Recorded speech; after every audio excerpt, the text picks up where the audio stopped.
Merci à tous. Ce que je vous propose, c'est peut-être de commencer déjà par une présentation.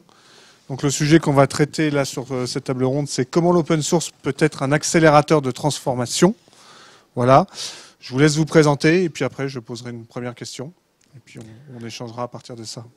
Bonjour, Stéphane Duhart, Auchan e-commerce.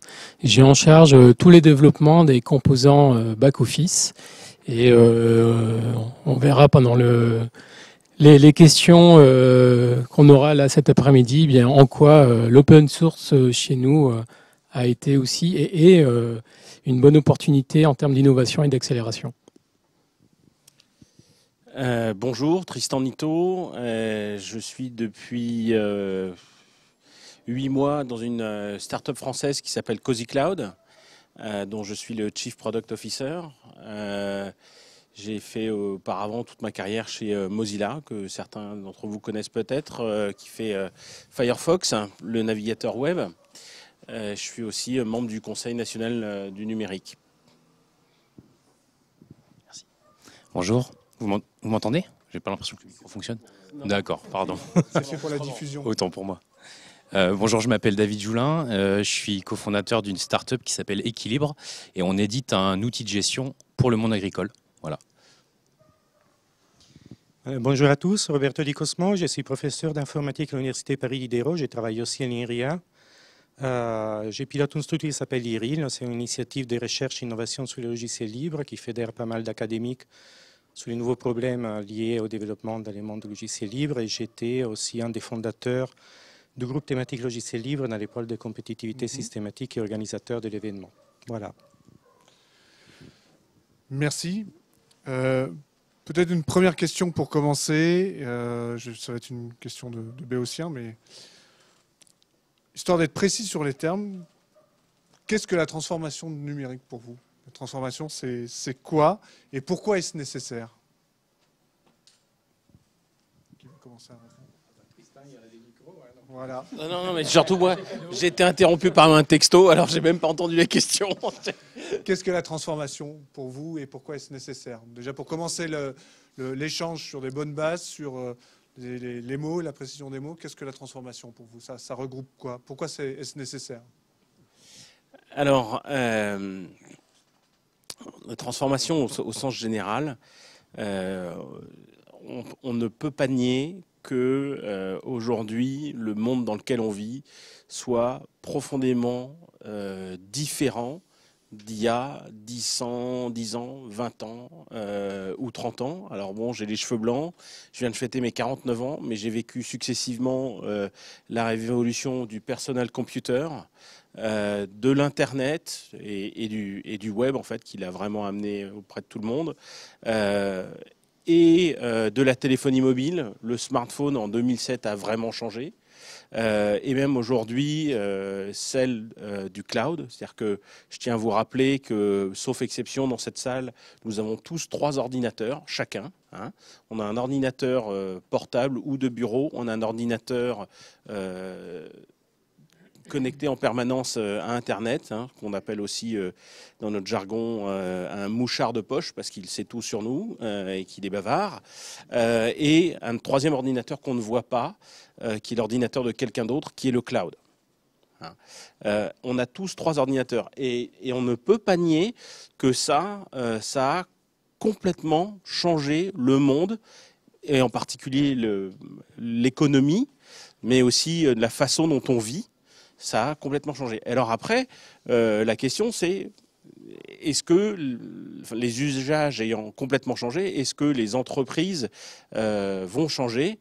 Alors elles n'ont peut-être pas toutes envie de changer, mais juste je vais vous rappeler l'histoire d'Uber que tout le monde connaît, mais j'avoue que je suis très mauvais pour prédire le futur. Je n'avais pas envisagé qu'un type en Californie arriverait à venir s'intercaler entre moi, utilisateur de taxi, et le taxi qui est juste derrière le pâté de maison d'à côté, que je ne vois pas. Et pourtant, c'est vrai. Donc, la transformation de l'entreprise, elle est liée au fait que le monde a été transformé. Et après, vous y allez contraint, ou vous y allez parce que vous y voyez des opportunités, ou vous y allez pas, puis vous êtes mort. Non, j'en veux plus maintenant. Fini. Que dire aussi sur la transformation, c'est qu'aujourd'hui, on sait que les composants qu'on développe ou qu'on achète à l'extérieur, eh bien, ces composants ont une durée de vie. Je pense que maintenant, on ne parle plus de composants qui vont avoir une durée de vie de 10 ans, de 15 ans. C'est plus possible maintenant. Donc, en termes de transfo, je dirais qu'on est tout le temps en transformation, en fait.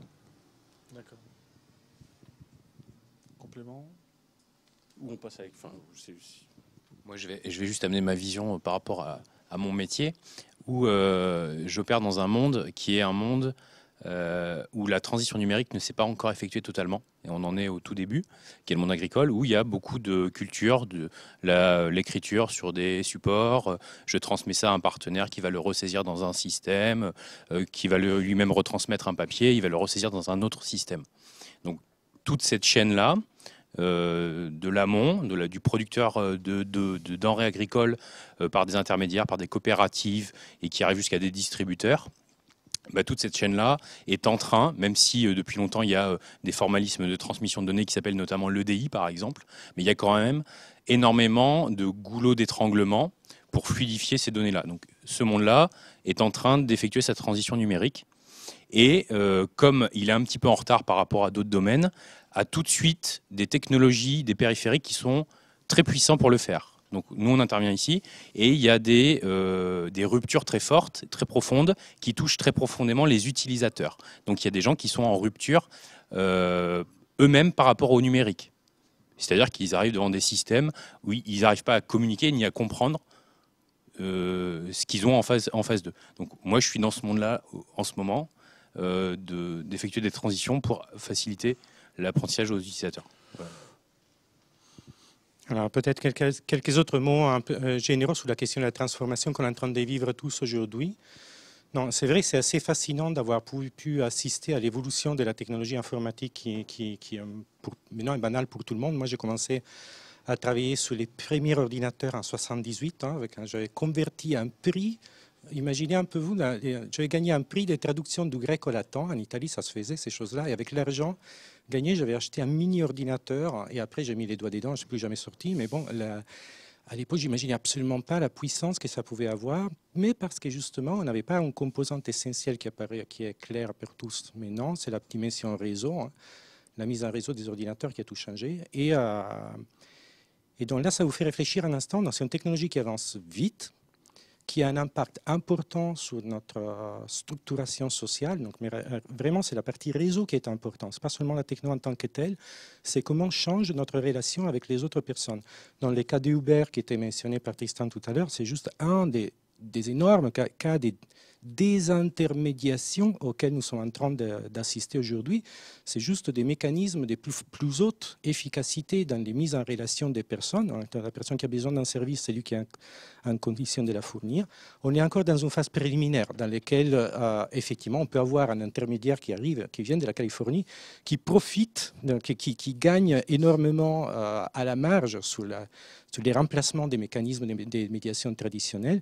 Mais ça, je pense, c'est juste un passage. Donc, on n'a pas fini de voir ce qui va arriver là. Donc, on a l'habitude de voir l'impact de la technologie sur la destruction des anciennes relations sociales qu'on connaissait, donc ces mécanismes des intermédiations.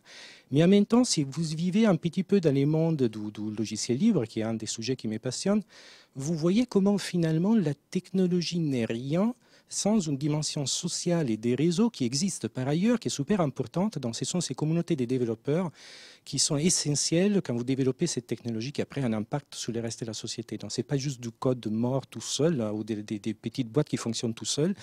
Ce qui est essentiel sont les personnes qui les font évoluer, qui les comprennent, qui l'utilisent, qui l'appliquent, qui les maîtrisent, qui l'utilisent pour changer les mondes d'une façon ou d'une autre.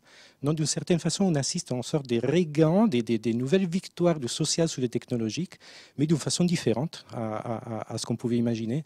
Et je n'ai pas des boules de cristal, je ne sais pas ce qui va arriver plus loin, mais je considère juste qu'on a de la chance d'assister à ce type de mouvement et de naître aussi des acteurs, des moteurs, et des moments comme celui-là dans lesquels on confronte notre vision, je pense que c'est très important, parce qu'on essaye tous de comprendre qu'est-ce qu'on est en train de vivre, qu'est-ce qu'on peut faire, comment on peut faire en sorte que cette évolution qu'on est en train de vivre soit plutôt à notre service. Quand je dis notre, pas les miens, particulier, mais c'est-à-dire au service de l'humain et pas, au contraire, mettre l'humain au service d'évolution technologique non maîtrisée. Voilà, juste quelques mots d'introduction.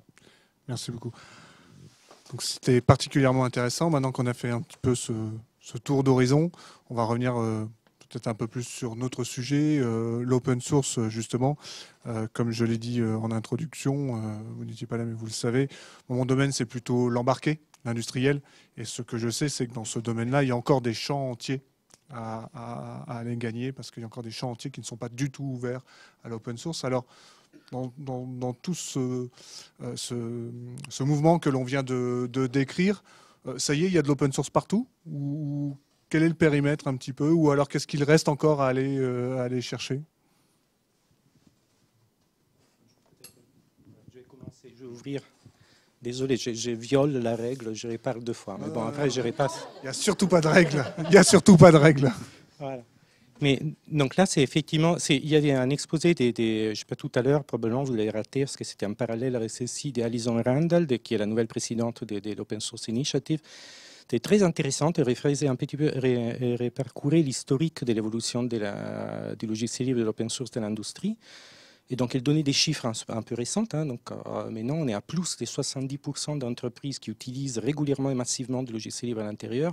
Et on arrive presque à 90% d'entreprises qui pensent qu'ils vont s'y mettre, qu'ils vont faire plus de ce qu'ils sont en train de faire maintenant, aujourd'hui. Mais alors, il y a plusieurs façons de faire. Donc, c'est juste utiliser du logiciel libre. C'est pratique, c'est de la bonne technologie, ça avance bien.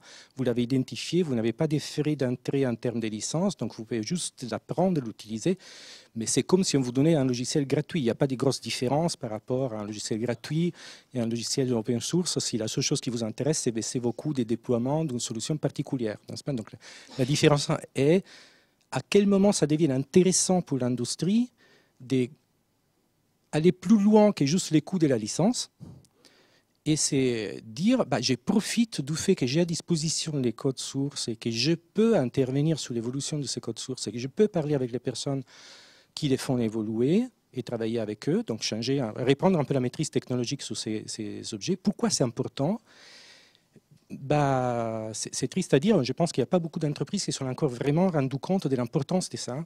Dans le monde de l'embarqué, par exemple, de l'avionique, là, c'est devenu une évidence. C'est-à-dire, au moment où vous avez un Airbus qui doit voler pendant 40 ans, peut-être 14 ans, je n'en sais rien, vous êtes obligé de maintenir un état opérationnel, un système, un logiciel pendant des dizaines d'années. Il y a un super rapport qui a été remis par des gens d'Airbus il y a quelques années, c'était intéressant. Ils ont regardé tout, ils ont vraiment étudié avec un groupe de travail en interne. Ils disent on ne sait pas faire. La seule chance d'arriver à faire ça, maintenir un système opérationnel sur une longue durée, c'est une stratégie open source, c'est d'avoir les codes sources disponibles et pouvoir arriver plus loin. Mais alors là, cette entreprise dans laquelle l'embarqué est vraiment un élément des pointes, dans laquelle la sécurité, la sûreté des fonctionnements est essentielle, ça montre un peu la voie. Ce n'est pas encore le cas des entreprises comme Volkswagen, par exemple, dont on a les plus grands mal du monde à obtenir les codes sources pour savoir qu'est-ce qu'ils ont vraiment fichu là-dedans. Et je suis bien disons, placé pour le savoir, parce que je suis parti d'une commission qui regarde là-dedans. On n'a rien à regarder là, non, pour l'instant. Mais il y a plein d'autres entreprises dans lesquelles ça devient vraiment important de comprendre. Ce n'est pas juste baisser les coûts de licence, c'est reprendre le contrôle de sa propre technologie, c'est réapproprier sa technologie, reprendre la maîtrise de sa propre évolution. Et ça, je pense, c'est vraiment quelque chose d'important. Je veux bien. Oui, alors je suis complètement d'accord avec l'approche de Roberto. Il y a un côté assez paradoxal, c'est-à-dire que je pourrais vous affirmer sans ciller qu'on est tous des utilisateurs de Linux ici, qu'on le sache ou non, puisque j'imagine que la plupart d'entre nous utilisent Google, et Google, ça tourne sous Linux. Et je peux vous dire qu'on est tous utilisateurs de Bind. Bind, alors là, vous le savez probablement pas, enfin l'homme de la rue ne le sait pas, mais Bind c'est le système libre qui fait tourner le DNS, c'est-à-dire dès que vous tapez une adresse, je sais pas, nito.com ou google.fr, vous utilisez le DNS, et il y a très forte chance que ça soit Bind qui est du logiciel libre. Et pareil pour... Donc en fait on est tous des utilisateurs du logiciel libre. Le problème c'est que de plus en plus ces systèmes de logiciels libres sont installés par des opérateurs de services qui vous donnent pas la liberté de modifier ce logiciel. Vous n'avez aucun contrôle, vous ne savez pas quelle version fonctionne, vous ne savez pas s'il y a des trous de sécu. L'avantage, c'est que vous n'avez pas à gérer le problème, mais l'inconvénient, c'est que vous avez zéro contrôle sur la chose. Et ça pose un gros problème parce qu'il y a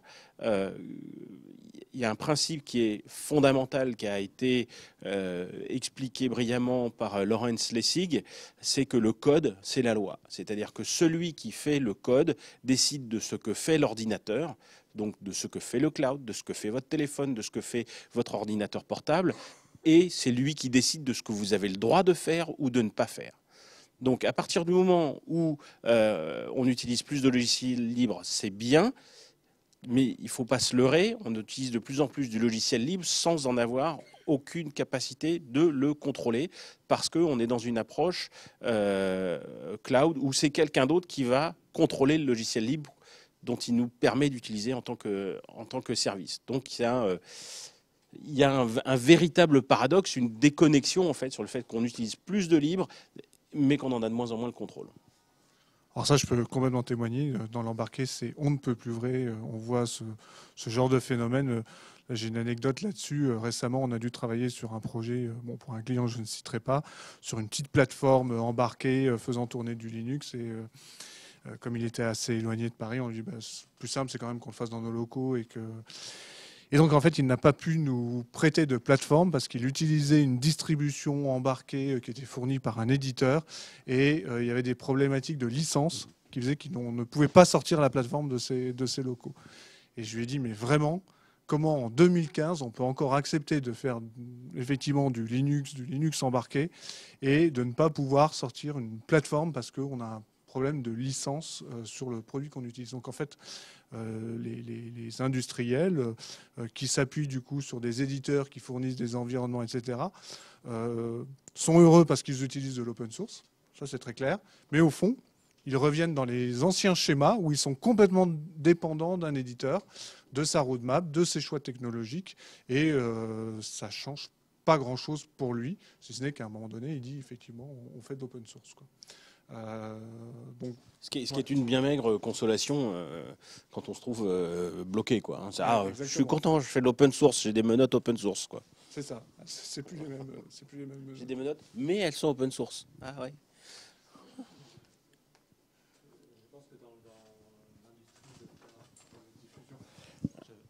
Je pense que dans l'industrie de l'embarqué, particulièrement dans l'aéronautique, il n'y a pas du tout de culture de publier son propre logiciel. Il y a même une très forte culture de conserver le secret de son logiciel. Et c'est pour cela que ça semble tout naturel dans cette industrie d'utiliser des fournisseurs avec du logiciel propriétaire, puisque c'est le propre mode global de cette industrie, vraiment traditionnellement. Et de sortir de ça, je n'en vois même pas les prémices en étant dans cette industrie. Et c'est un énorme obstacle culturel. Et par exemple, on a vu dans l'aéronautique, effectivement, on est incapable de maintenir un logiciel 40 ans, 20 ans non plus. Pour qu'on réussisse à le maintenir 20 ans, effectivement, si on avait un compilateur avec le code source, même pour la documentation, un logiciel libre pour la documentation qu'on puisse stocker en gestion de configuration, on se rend compte de tout ça, et malgré tout, on y vient tout doucement. Il y a un obstacle culturel énorme, mais qui vient du fait que le code source des produits par l'industrie embarquée, surtout l'industrie lourde, on va dire, la grosse industrie, est considéré comme le patrimoine de l'industrie et comme faisant partie de sa richesse. Il ne veut surtout pas le publier. Je suis d'accord. Je pense que la principale erreur vient justement de ce patrimoine, quoi. Quel est le patrimoine exact? Quel est le savoir-faire exact? On est aussi là pour l'expliquer, hein, et le réexpliquer. La répétition est la mère de la pédagogie. Hein. Exactement. Donc, exactement. Alors, à force de le dire, ça va peut-être finir par rentrer. Hein. Quel argumentaire peut-on déployer auprès des industriels pour les pousser à exporter leur propre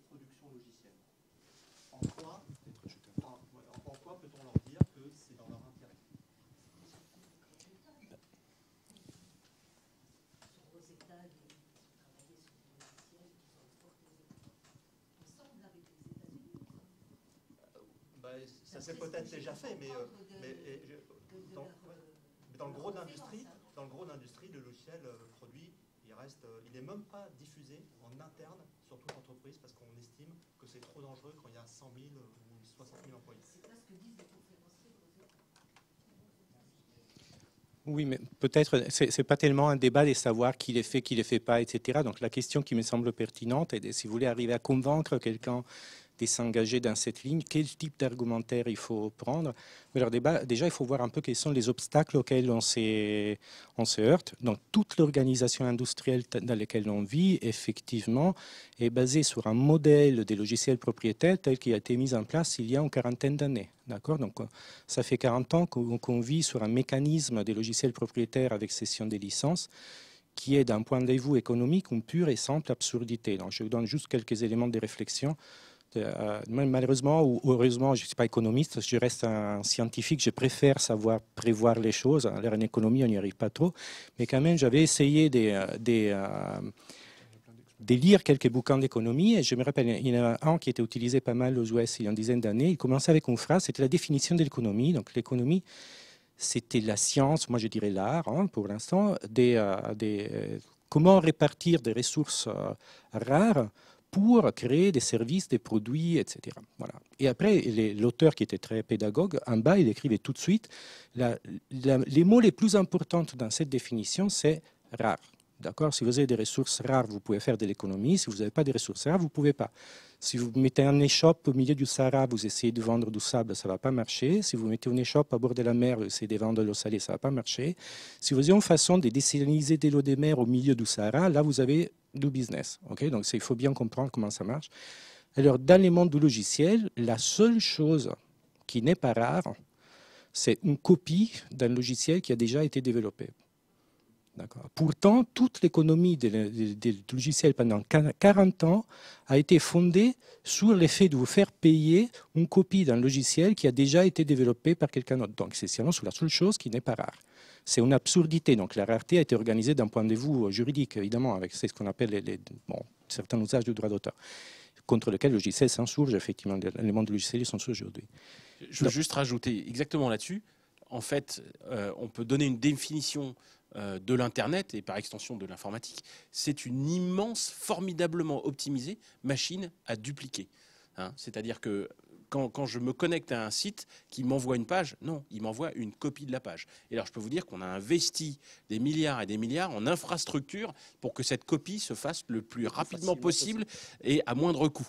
Donc la rareté, c'est la chose qui existe le moins, qui est la plus rare au monde sur Internet, c'est la rareté. Mais du coup, j'arrive. Donc là, 40 ans pendant lesquels les décideurs qui sont en position de décision aujourd'hui ont été habitués à fonctionner avec un modèle mental qui était bizarre. Donc c'est un modèle mental dans lequel ce qu'il faut faire est comment payer des licences, comment garder trace des licences, comment faire un marché pour avoir la licence le moins chère possible sur tel produit, etc., etc.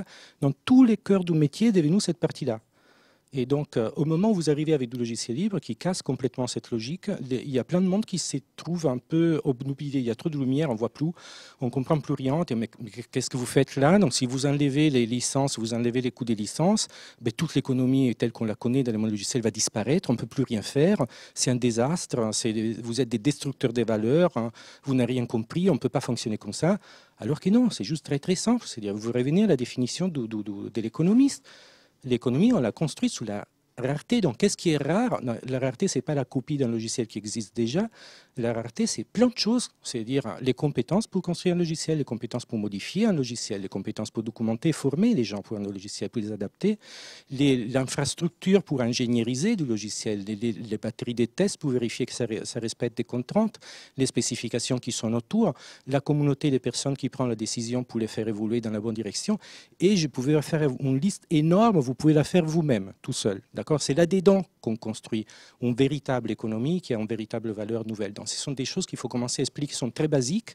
Mais après, j'y arrive. Donc, dans le monde de l'avionique, est-ce que vraiment les logiciels du système de contrôle commande de l'A380 ou du système de pilotage du radar au sol, etc., est-ce que vraiment ceci est le patrimoine qui différencie Airbus des Boeing? Vraiment, vraiment, est-ce qu'on peut en discuter avec quelqu'un qui est responsable? Je ne pense pas que ça soit ça qui différencie. C'est à un moment donné, il y a une plateforme des bases, donc la sécurité du vol, le respect des normes.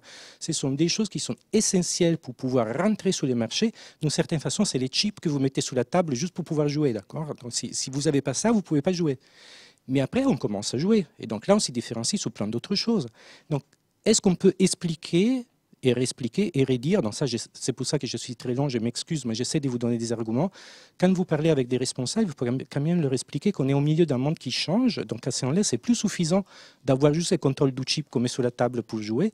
Donc, c'est important de baisser les coûts de ces chips pour entrer sur la table. Et là, une stratégie de partage et de mise en commun via open source, qui garantit par ailleurs aussi la pérennité du code à terme si on les fait bien, c'est une façon géniale de baisser les coûts, de se positionner plus loin dans la chaîne des valeurs et de dire je vais me concentrer sur la différenciation qui passe ailleurs. Et c'est quelque chose qu'on a déjà vu dans l'industrie dans 36 000 autres cas. D'accord? On l'a déjà fait énormément. Je pense que c'est justement le cas. Si on ne s'ouvre pas, en fait, on ouvre une possibilité de disruption, de perturbation. C'est-à-dire que si on reste fermé, on va laisser la place à un acteur qui, lui, va jouer la carte de l'ouverture et va créer un écosystème ouvert et qui va être capable de produire des systèmes qui tiennent plus longtemps parce qu'ils sont ouverts. Et donc, il va en fait remplir la case le marché face au tour d'ivoire, en fait. Et on en revient à la problématique de la transformation. C'est-à-dire, si vous ne voulez pas vous transformer, on va vous laisser crever en paix, quoi. Mais il me semble qu'il y avait quand même aussi une préoccupation de sécurité. Et les autorités aéronautiques, comme l'autorité de sûreté nucléaire, puisque moi je suis à EDF, on avait cette préoccupation de faire des systèmes complètement fermés sur lesquels personne ne peut aller mettre les mains. Comme ça, on est sûr que ça ne bougera pas et qu'il n'y aura pas de hackers, quoi. On a des centrales dont le contrôle-commande a été écrit en ADA sur une machine dont le système d'exploitation est lui-même écrit en ADA. J'aime autant vous dire que ça, on n'y met pas les mains. Alors moi, je voulais juste illustrer donc ces problématiques-là dans le monde que je connais, où il y a une norme qui justement s'est imposée au niveau de l'embarqué, qui s'appelle l'ISOBUS. D'accord? Donc, qui est une norme de circulation des données sur les bus, des tracteurs, des camions, des bateaux, etc. Donc, ce bus-là a été normalisé. Donc, il y a une norme qui permet un niveau d'interopérabilité, mais il n'y a pas encore toute la batterie des logiciels libres qui permettent d'exploiter ce bus pour remonter des données. Donc, je vais vous prendre un cas très concret sur... Je suis une coopérative, je vends des produits, je dois récupérer des informations de traçabilité chez un producteur. Le producteur utilise un tracteur, et donc, quand il utilise son tracteur, le bus a les informations de la consommation de carburant, de la quantité de produits épandus derrière, etc. Et donc, on a envie de dire, j'ai envie de récupérer le flux d'informations via une norme, de le remonter dans un outil ouvert, et via une interface qu'on peut appeler une API, remonter cette information-là jusqu'à moi, distributeur d'aliments. Et donc aujourd'hui, à chaque niveau, des gens se positionnent pour faire l'innovation ouverte, qui est la thématique. Et donc, il y a des normes, il y a des outils qui se mettent en place, et chacun met en place ces outils-là, donc innove, mais ne paie plus de licence. Donc on n'a plus un modèle économique sur des licences, mais on a un modèle économique sur je paye des gens pour travailler, innover, tester, faire de l'embarqué, sur des socles ouverts, interopérables. Et pourquoi est-ce que des gens y vont? Pourquoi des coopératives qui font des milliards d'euros de chiffre d'affaires y vont? Parce que c'est durable. Parce que je maîtrise et je peux à tout moment dire ça, je le garde. Voilà.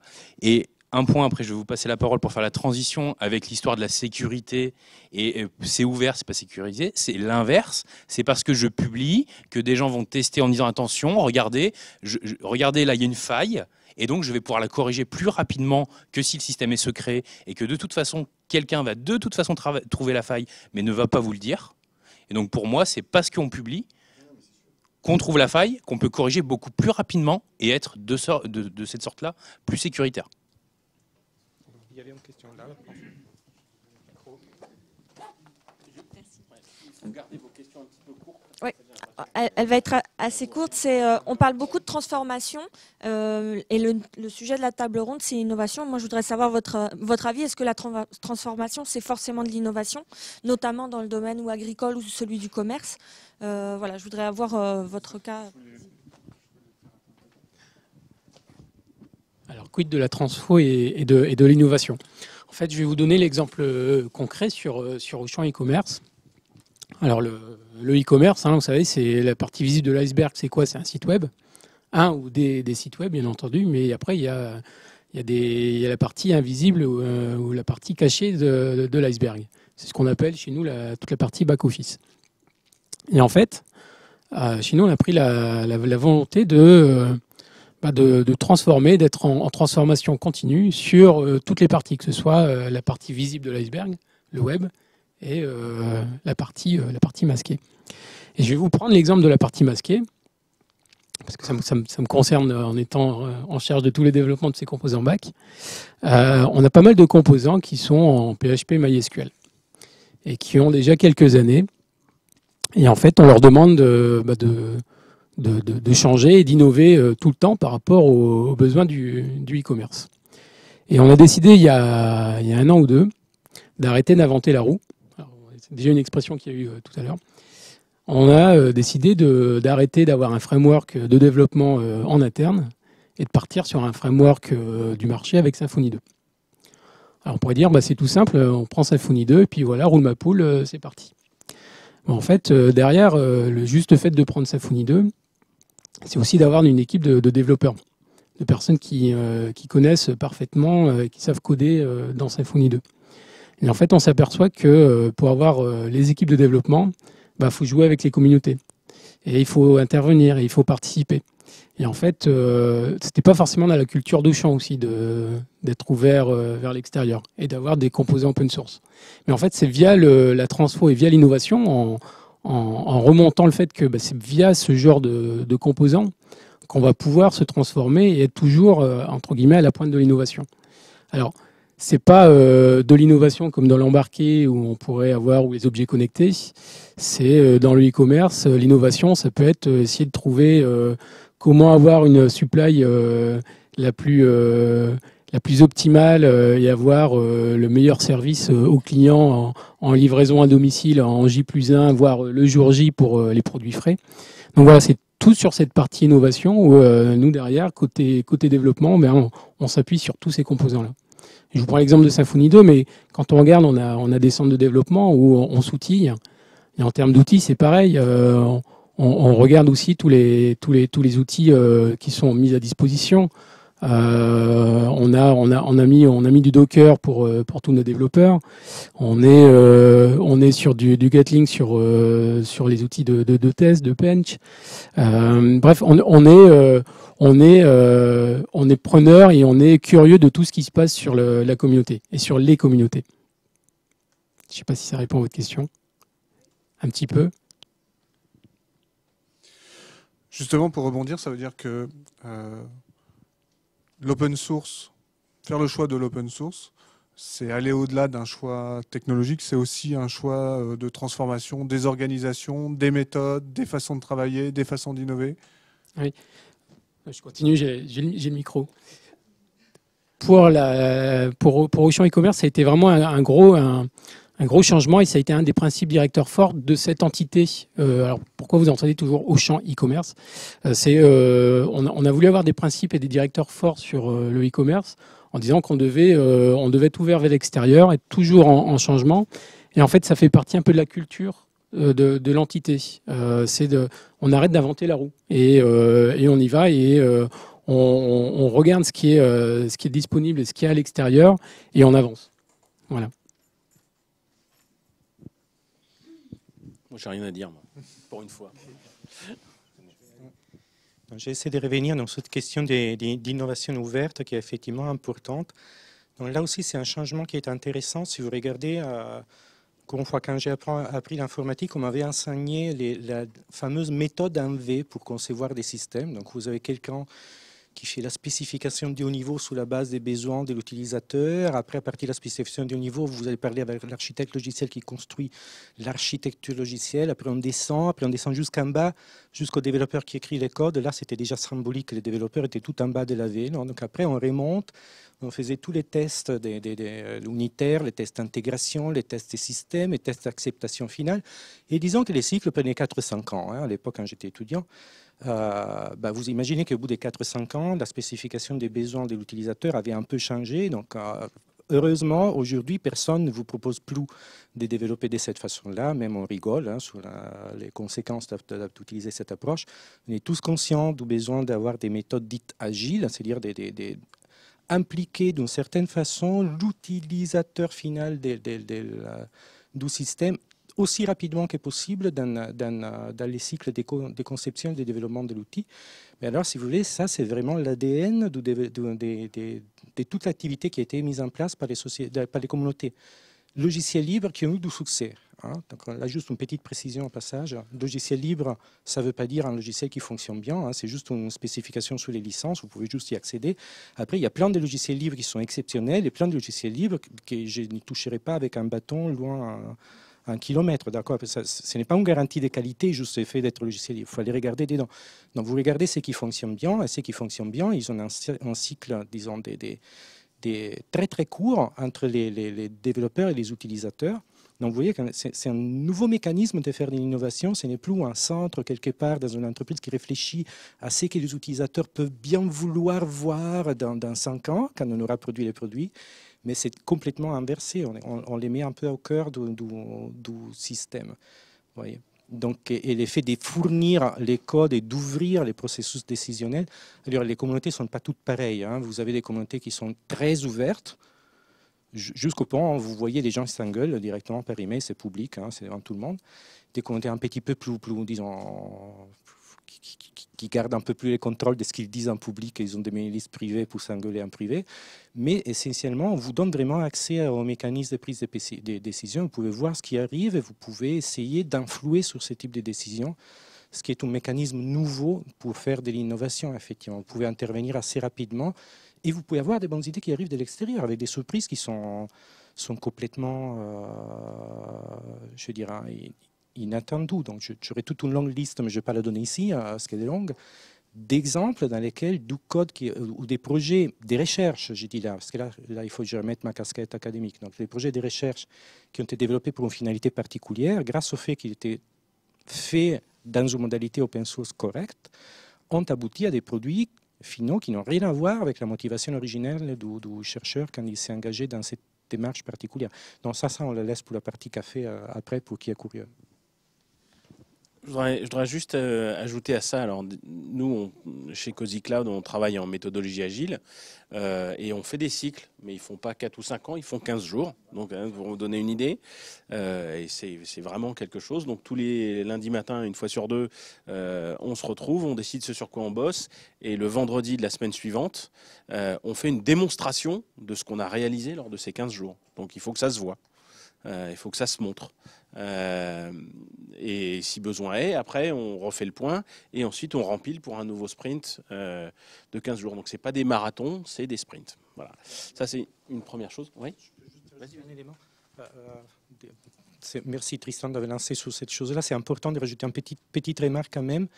L'effet d'avoir des cycles courts, ça ne remplace pas la réflexion. C'est-à-dire, il faut savoir où vous allez. Si vous décidez tous les 15 jours, qu'est-ce que vous faites, vous n'allez pas très loin. Ça fait une chaîne des Markov, vous allez nulle part. Donc là, il faut quand même avoir une vision à long terme, et même cette vision à long terme, en général, est développée de façon ouverte et transparente. Il y a des comités pour prendre ce type de décisions qui réfléchissent. Et donc là, ce n'est pas une réflexion à 15 jours. Et une vision à long terme, ce n'est pas forcément une vision figée. Voilà. Moi, je voulais juste rajouter, justement, par rapport à tout ça qui est vraiment... il y a eu à l'open source, c'est la transparence vis-à-vis de tout le monde, donc on ne triche pas. Ça impose un niveau de qualité extrêmement élevé, parce que si vous n'êtes pas au niveau, vous ne faites pas longtemps. On ne peut pas cacher du code quelque part, on ne peut pas cacher ni aux clients, ni à ses collaborateurs, ni à ses fournisseurs, à personne. Donc ça impose une transparence totale, donc un niveau de qualité très haut et une remise en cause permanente. Et c'est ça qui fait que ces outils-là sont extrêmement durables. C'est pour ça. Et se lancer dans ces aventures-là impose dès le départ cet état d'esprit-là. Si vous ne l'avez pas, à quelque niveau que vous soyez, ça va être très compliqué pour vous. Il faut le savoir parce que c'est... Voilà. Une question qui est probablement la dernière, étant donné le timing, et qui est un peu justement en complément de l'intervention de Roberto. Moi, j'ai quand même l'image des communautés open source, c'est quand même des communautés qui produisent de la technologie. qui aiment la technologie, qui justement aiment aussi le beau code, quoi. Hein, c'est pour ça souvent que l'on contribue, en particulier quand on est un contributeur privé. Donc c'est quand même, d'un côté, priorité à la technologie. Et vous, particulièrement vous, et dans la démarche de transformation, c'est plutôt priorité à l'utilisateur, priorité au client. Et comment on fait pour réunir un petit peu tout ça et faire en sorte que tout ça, ça puisse se parler et ça puisse fonctionner ensemble? Votre expérience peut-être? C'est une bonne question. Et en fait, je pense que ça passe par l'e-people. Ça passe par l'e-people parce que, je vais prendre mon cas, dans le centre... non, quand je dis people, c'est nos développeurs qui sont dans nos centres de dev. Ils sont capables d'être vraiment des puristes dans le code, mais c'est aussi d'avoir la vision business comme le métier ou comme le commerce pourrait l'avoir, mais sont capables aussi de discuter avec le commerce. Alors, on a parlé il y a quelques minutes de l'agilité, de travailler en sprint, mais l'agilité, c'est aussi d'être en proximité forte avec le métier. Et donc, on a aussi un souhait, c'est de rapprocher le développeur et les équipes business, le métier. On a parlé des démos aussi également, et les démos, c'est aussi avec le développeur et en face de lui, le métier.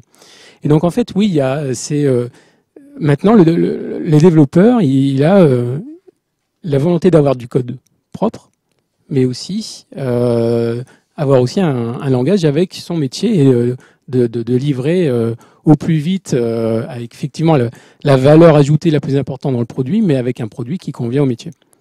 Donc, c'est là l'importance forte du développeur, je dirais, dans tout ce monde-là, avec tous les composants open source, avec ces méthodos agiles, mais ça repose aussi beaucoup sur les hommes. Voilà.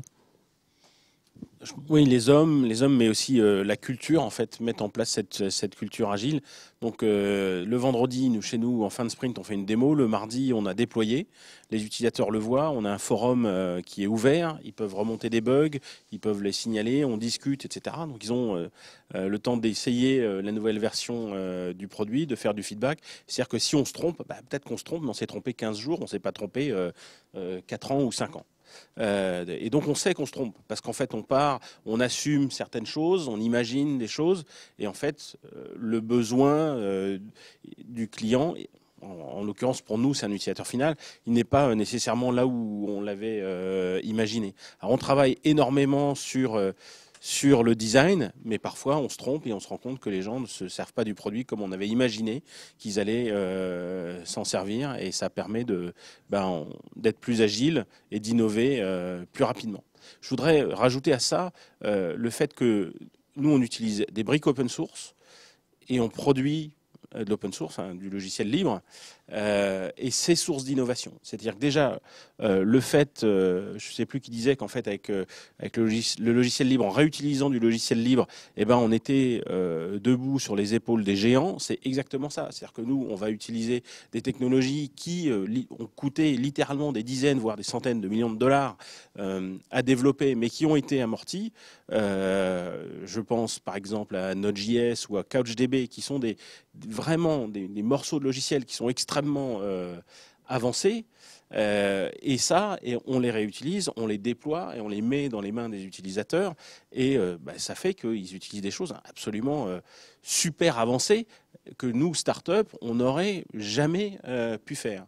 Et là-dessus, on rajoute notre couche qui est notre valeur ajoutée, et Cozy Cloud, c'est du logiciel libre, et c'est mis à la disposition des utilisateurs qui peuvent le télécharger gratuitement, mais aussi de ce qu'on appelle dans notre jargon les pré-numériques, c'est-à-dire que les grandes sociétés déjà établies qui s'en emparent et changent en fait leur relation avec leurs clients grâce à cette gestion des données personnelles. Je ne vais pas rentrer dans le détail, si vous voulez, vous venez de nous en parler, mais vraiment, cette accumulation de logiciels libres qu'on réutilise et cette couche qu'on rajoute, ça donne une valeur ajoutée qui est juste incroyable, qu'on ne pourrait absolument pas imaginer si on était dans une optique propriétaire où on aurait dû soit acheter, soit développer nous-mêmes cette technologie.